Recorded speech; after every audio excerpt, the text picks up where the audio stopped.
Okay. Okay, thank you, Jess, for coming for my first in the time of the kind experience I'm doing here. I had this morning what I call an epiphany. I don't know if that's the right word, but it's one of these times where everything just comes together and makes sense, you know, like pieces of a puzzle. And you started that by our discussion the previous day. So I just want to keep that as a, I don't know how you call that, a cornerstone or a stepping stone or something. Okay, yeah. I can refer to one of these days. And I wrote down everything in the morning because it was very strong. I was woken up by the muezzin this morning before 5, and it was like, wow, like, you know, just like, wow. So you remember the discussion ended with the last word where better to record your stuff without the mouse because there's no hole in your cat head. Yeah. So the question was, just before, that was the end of the discussion, but the question was, how can we share our experience, our emotions, our sensitivity to people? How can we share what we know in order to help to go towards a better life and things like that? And I suggested that you were doing quite a lot already with your art stuff, music and videos and things. And then you said you have texts. And this made me thinking, you know, because I'm writing a lot. So that's the start, and I will come back to that at the end of the discussion, which is quite long because I have to go through brackets in between, because to illustrate the whole story I have to take the small pieces of puzzle. So if you want to intervene, feel free to do it, but maybe it's better to wait until the end and then we can start a discussion. I know it's not easy for you, you're a talker. It's good exercise to listen. Sure. Thank you. Sure. So when you left, I spent the day practicing the guitar, and I found a guy on the internet, Paul Davids. I don't know him. He's a nice guy, and I don't know, I think German or yes, from Holland or something, but he speaks very good English, and he's really transmitting his passion for the guitar, and he gives you want to play guitar when you listen to him, you know, and he is devoted to transmit that through teaching the guitar, much more than playing in a band, which he does, and because he's a very good guitar player. And I like the way he does it, you know, he has a very nice tone of voice, there's no ego trip, you know, it's really just like sharing. And that's his passion. And since the first video I watched, I was hooked, because you can feel the passion of the guy. And I went a little bit deeper in the thing, and I found he's selling a course. And I jumped on a small video, I think it was an anniversary or something, where he gave a testimony of a failure in his career. He applied for a teaching post in a school with a class of 20 teenagers between 10 and 14 years old. And it was awful for him because, first of all, there was not one guitar that was playable. Most of them had not 6 strings. Half of them were just toys, you know. And the children were just like fighting with the guitars in the course, you know. So it was just really impossible for him. And he got fired. And that was just a turning point in his career, because he had to find another way to live his passion of teaching the guitar. And he started to make tutorials on YouTube, and man, he has 1.5 million followers. He's like one of the best. And yeah, it's a very nice testimony, you know, because it's just like, it adds to this feeling of when you follow your passions and your dreams, you eventually you succeed, you know. We don't know when in time, but there will be one day when you will be rewarded. And made me think about many of other guys like Wim Hof. You know Wim Hof? No. Wim Hof, you should check one of these days. He must be approximately our age, and since beginning of his life he started to practice breathing techniques. And nowadays he became like, it's a planetary torpedo, you know. Everyone is mentioning him, the scientists are mentioning him. He made some shows on a stage where he stayed like 2 hours in a glass of a bucket of ice with captors checking everything internal, and well, it's a very interesting thing. So anyway, this guy also followed his passion since the beginning, and he went through very hard times. He lost his wife, jumped through the windows, and he had really hard experiences. But eventually now he has a full success. So that made me think about the first question: how do we share our experience and knowledge? And for me, it's a little bit more difficult than for others, because I don't have any specific skills. I can do mostly everything just mediocre, you know, but I can do nearly everything. I'm curious, I'm interested in many things. I like, for example, diving in the sea with bottles, but I'm not going to buy the full equipment and go every year. I like to fly. I jumped with a parachute, but I'm not going to buy a Delta R.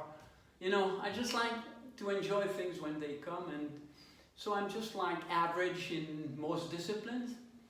So no specific hobby or passion that I could follow and put my energy into it, like this guitar player who is playing guitar since he's 12 or something, and it's his life. And maybe you're this kind of person too, I don't know, but the thing is that for me it's been a question all my life. How do I express myself, through what medium, you know? And I did a lot of things. I made a record, I played music, I even went to politics. I told you about that. I applied for state councillor in Geneva, but that was just like a funny and crazy experience. But anyway, no regret. And I was also a dancer. I made some shows, and I've done many things. I built my own house. I changed every apartment where I've been through. I removed walls. I'm creative, and I'm enjoying, but no specific skills. So I had to make peace with myself and accepting the fact that that's the way I am. I'm just like curious for many things, and maybe that's also a way, you know, to go through life. And but still, the question of how do you share your experience? How do you, share? Share is the right word. So that takes me to. I took some notes. I wrote that in the morning, so I'm just like because it's so many. Brackets, so in order not to get lost, I wrote it down. So I also discovered that people who are doing the same job all their life, they kind of miss something, because every one of us, we are multi-talented, and it's I guess it's a society who brought us to make one job all our life, at least for the previous generation. You know, you came into a company and you stayed until you retired. And when you talk with these people, many of them are just like saying, if I could have had some time to do this, because I like to do this and that, you know. They've spent their whole professional life doing the same thing, and they lost the passion in it because it became like routine, you know, and a habit. So, in a sense, I feel privileged not to have been drawn to one activity. So, I finally made peace with myself about it, and but I still felt the need of doing things. Like everybody, we are living entities, we need to wake up in the morning and do things. So, because I'm a taxi driver since like 40 years or so, or I'm not driving anymore, but I used to drive taxis for more than 40 years, and I took responsibilities later, after having traveled in India so much and smoked hash and doing all these things. I finally had my first daughter when I was 40 years old, and then I started to take responsibilities and became president of a dispatch center I told you about. And that was approximately the time when Uber came in the market, the disruptor. So that's the first bracket in my story. When Uber came in 2009, I was the president, and the driver kicked me out in 2014 when their business crippled down, you know, it was really awful.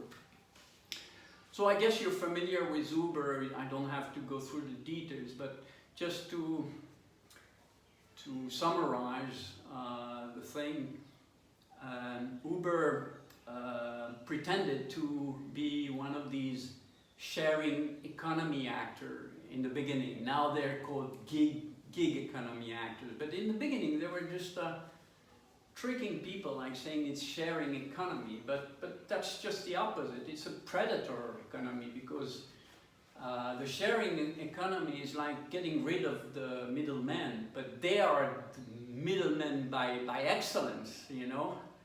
They don't provide much, they provide a tool, doesn't require a lot of staff to maintain it or develop it. And this tool is also available by every dispatch center. We have many of these apps that permit you to go from A to B. But their tactic was to take the whole market, become a monopoly of fact, you know, and kill all the concurrents. So it's especially interesting nowadays with what's going on, you know, with the COVID-19 and all that stuff. So at that time, there was one guy called Christopher Davids from Austin, Texas, who was an Uber driver, one of these young Americans, very ambitious, and he had this idea to develop an app, a DApp, decentralized application on the blockchain, to kill Uber and Co, you know, just to give the same kind of tools without the middleman. And there was so much expectation for that kind of product, you know, so it started like a fire, you know, in Austin. Most of the taxi drivers and the Uber drivers, they got the beta application of this guy. And some investors just rose an eyebrow and were interested in that, you know, at that time. So I'm talking, it's already about 2009, you know, it's just when Uber started, or maybe 2010, 11, something like that. I I don't remember the exact dates. And the guy became self-important, you know. I thought he would just like be the next Zuckerberg, you know. So that brought some tension in the board. So eventually there was a forking, you know, and a group of this board developed their own company. So that was Christopher Davies' application was called Arcade City. Maybe you've heard about it. And then this group who forked, they started a concept which was much broader called Swarm City. And that's a beautiful story. So, where am I appearing in this story? That once I discovered that the mayor of Swarm City, so the president of the board, was Bernd Lapp, who was living in the Silicon Valley of Switzerland, in Zug. I contacted him and I said, I'm very interested with what you're doing, and I could just give you my 5 taxis for a test experience with your app. If you're interested, we can just try and implement the app and make it better before you launch it. And he was very interested. He came to my house in Geneva, and we had a very passionate discussion about what Swarm City is, the concept. And it's a very beautiful concept. It's like having this virtual city with streets and commerce, you know, and everyone brings in the city what he is good at, and multi-skills, you know. You can be a plumber, you can be a writer, you can be whatever you're good at, and you sell your services on this virtual market, and you base your customers on your how is it called in English, your reputation, because people come back and give comments. He made a very good job, he repaired my plumbery or whatever, you know, and then it's a direct connection, no middleman, you know, between the provider and the customer. And that was a very interesting concept with cryptocurrency, crypto wallet and all that, you know. And they wanted to do this app, this transportation app, in this broader concept of Swarm City. And I love that very much. But to make a long story short, these guys, and they are just like dispatch in the States, in the Netherlands, and in Switzerland, and all over the world, they work together, these guys, these geeks. And they face big problems with a true blockchains nowadays. I cannot comment on that because I don't have the knowledge. But these guys face hard problems, you know. I don't know which ones. And what seems to be coming soon was delayed endlessly. And I think it will come one of these days, but nowadays it's like just like on standby. There is kind of a blockchain that is already efficient, but it's a pseudo blockchain used by banks. It's a private proprietary system. It's closed. It's not an open community system. It's closed, and it's meant to exchange information very quickly in between banks and, you know, things like that. So it's kind of a pseudo blockchain. But the real stuff is just like completely open and shared by the whole community, and decentralized, of course. So I met these guys. They came to my house, the whole group, and we had these very intense discussions.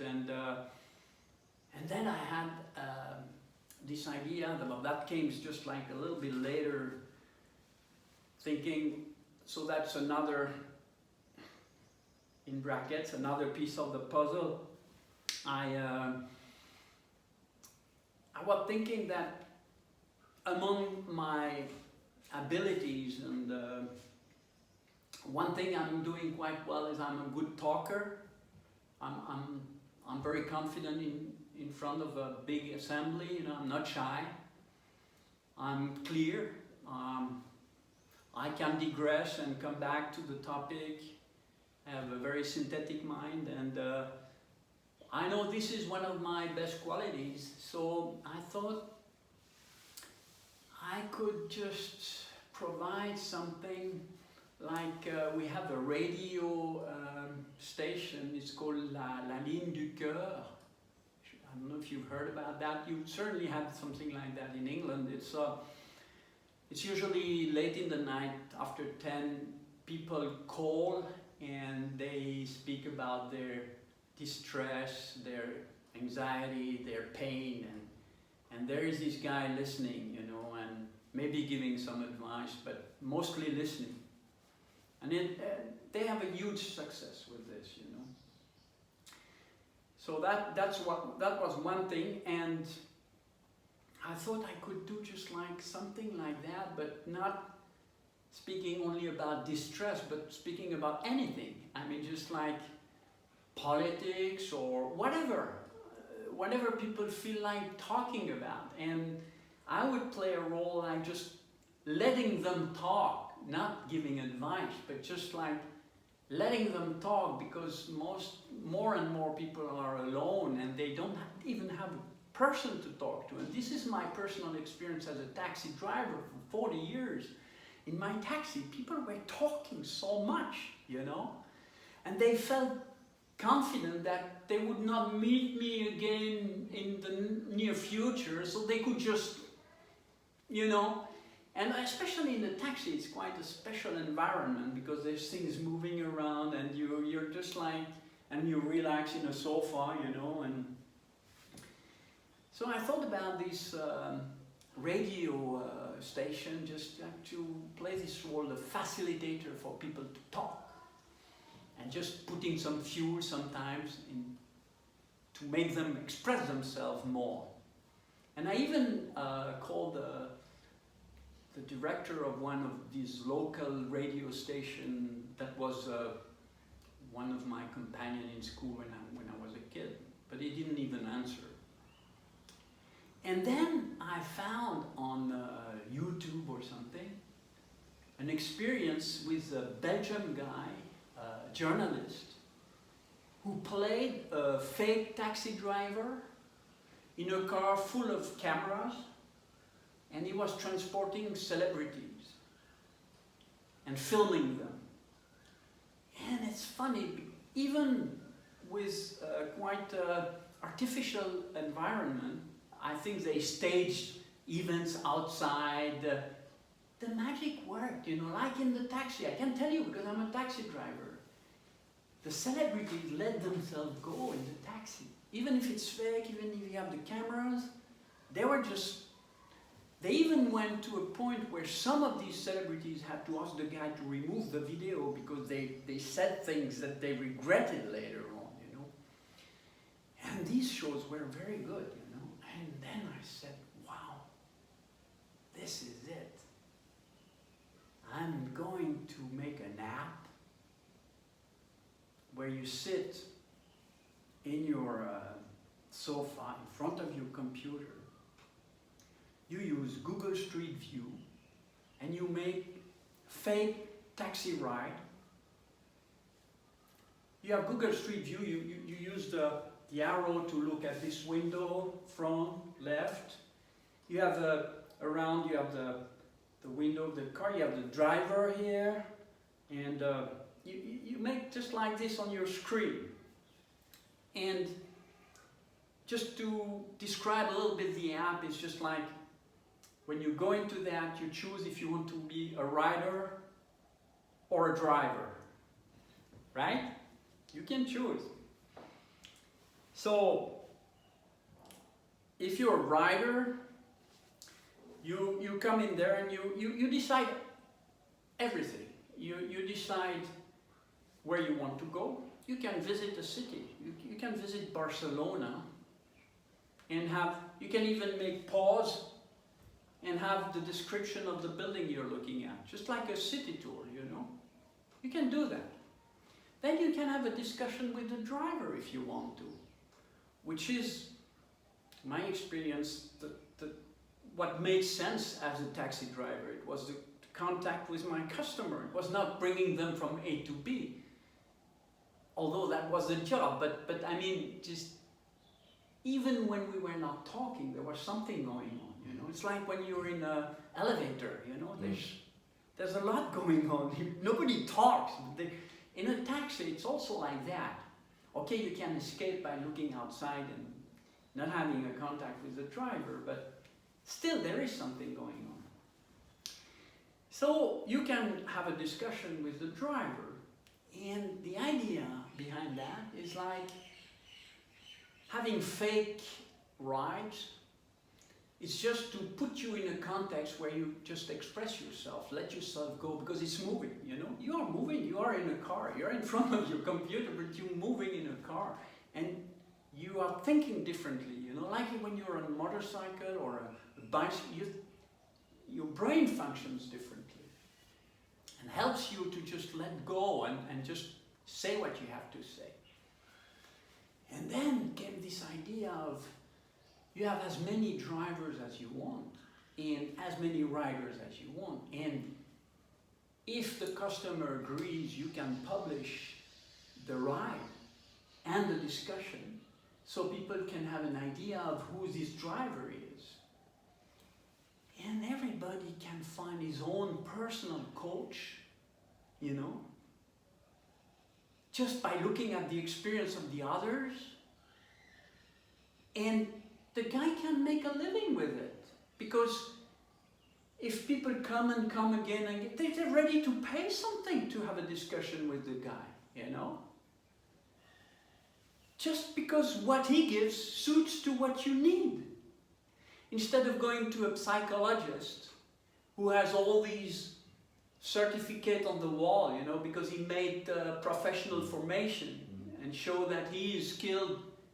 You find the right person that listens to you the proper way, the person that suits you, and you have a huge catalog, you know, worldwide. And you can play the rider or the driver. You can go and choose a. And I was thinking, you know, in these times of confinement, if this becomes a new norm, we will need badly communication with people. Can you imagine such a way of being in contact with so many people? Instead of writing on the blogs or on the WhatsApp or whatever, you just have a full contact, video, sounds, everything, you know. And I thought about that, just like, and I went all the way to EPFL, which is a very famous school technical school in Switzerland, and they sent me to the University of Lausanne, where I could get an appointment with two young guys who I guess didn't understand fully the concept, or maybe I was not clear enough because it was very fresh and I was just like maybe a little bit over enthusiastic. I don't know, but there was no follow-up about this. But still, the idea made sense in our discussion, you know, like how do we share? And this is where I come to the conclusion of the discussion, the monologue, is that first of all, we are multi-skills, all of us, and we are unique. And it's a waste of talent, you know, because we could do many things, like plumber, together with writer, with whatever you're thinking about. And everyone is so different that everyone is very good at something or many things. And you can be in contact with all these people just like directly, and people can express their talent and share their experience of life and what they know about life and what they want to share. And yeah, and make the world a better place. So then I thought about, because the discussion was on this, it was the follow-up of this video of the Greek guy Spiro with the Bill Gates and Kissinger conspiracy. And one of my concerns was, I asked you, I said, what? Are these people really malevolent, or what are they looking for? And you said power. And that rang a bell, because money is power, but it's not enough. I mean, just like Bill Gates is the third richest man in the world, I think. And that's not enough for him. He needs more. He needs to leave a trace in history. And he's so sure of himself that he lost the ability to listen to others and to maybe recheck his values, you know. He lost it, I guess, in the process. And when you look at his history, you know, since a young kid he was like kind of an artist. He was always alone at home reading hundreds of books. He's full of knowledge, you know. He has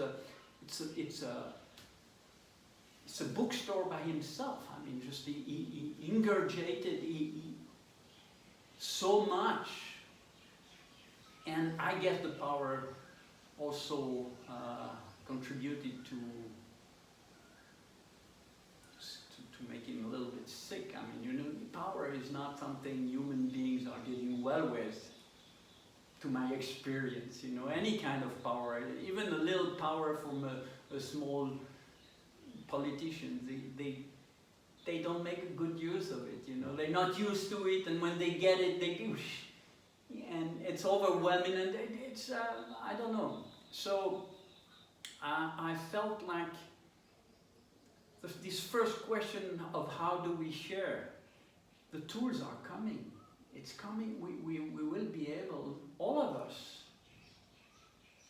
to say what we have to say, to listen to other people who have to say things, without being directed like it's on YouTube. You know, you are kind of directed. You know, they have these algorithms and censorship. You know, removing stuff that they don't want you to listen to, things like that. This will be gone in quite a short period of time, I think. So and this would be my conclusion, I thought, where does the need or the envy to share and communicate come from? This kind of ego trip, you know, thinking about it. And I'm feeling that it's a healthy thing to communicate and to share. And there's no pride to have about it, because what happened to you in your life came to you just like by so many different circumstances. You don't have much to do. You're not very much responsible, or you cannot take pride of what you are, because it came to you, and you are what you are because you went through things that came to you. So there's no way to be proud of what you have to give. But the need or the envy to communicate it is to me, is a very healthy thing, and this is what makes us human beings. It's just like, this helps us to evaluate, to go somewhere, and hopefully in a better place. So yeah, my idea was that your question was great, and I think the answer is that we are going to have the tools that will help us to share all our skills and what we're doing well, because we love to do it, to the biggest audience.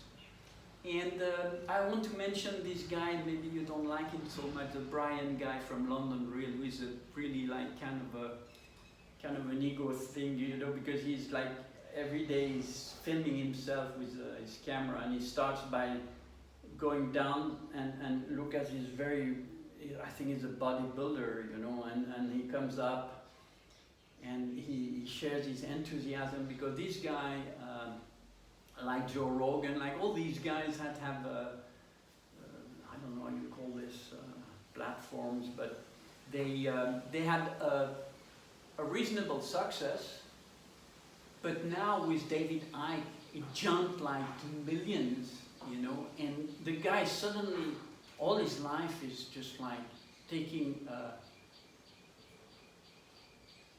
he's just like, he understands what he was looking for such a long time. He wanted to share not only his own views and opinions, but the opinions of others through a freedom of speech. And now that he's reaching such a broad audience, he's feeling empowered, you know, and this gives him strength to do the things and go against the guys who censor him, you know, like he was removed from LinkedIn. The Ofcom of London gave him a how do you say, an avertissement, warning, gave him a warning, you know. Can you imagine? and because he has so many people with him, you know, he called that the London Real Army now, you know, and they did their first interview on a totally free platform, not connected to YouTube, not connected to these censors, and he's developing a blockchains. It's coming. I mean, these tools are coming, and we will be able to just share everything we do with a larger audience that will give us the power and